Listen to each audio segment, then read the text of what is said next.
Mueller, your writing mentor for introductory English at ASU.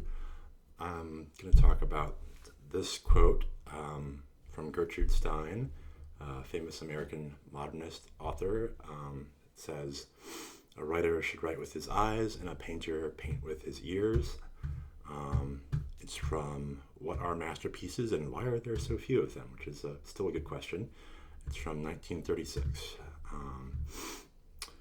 And again, this series of writing videos relates to the course reflections. And this is from the pre-course reflection document. And I've highlighted the relevant section here in bold so you can easily refer to it.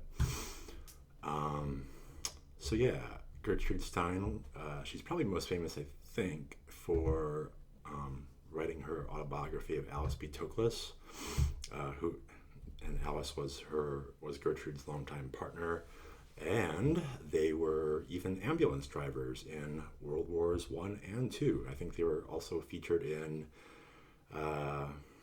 some advertisements for the Ford Motor Company, which is kind of cool. Little LGBT representation in the first half of the 20th century, right? They lived very full lives. Gertrude and Alice, and Gertrude, they're both friends with Picasso and other famous artists in Paris. Though she was an American, she lived abroad. Very full life. But what about this quote? "Writer should write with his eyes and a painter paint with his ears." Well, I think that the first part of it, write with the eyes, is a elaborate way of saying we're human beings who are generally primarily visual in how we experience the world and what we remember, and so that a writer should address that in his or her audience, and provide plenty of visuals that are easily accessible and memorable for his or their readers.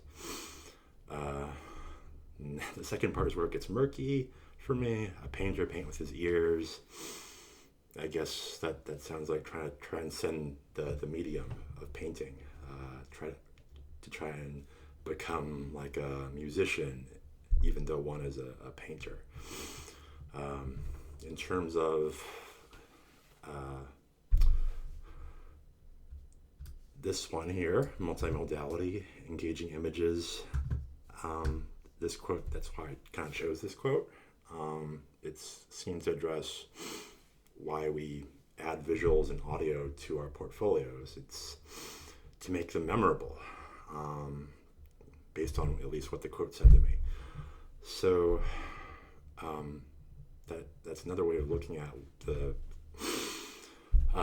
multimodal content you include in your portfolio, or even for your reflections, and for your theory of writing, to evidence what you've learned in terms of the habits of mind and WPA outcomes. Is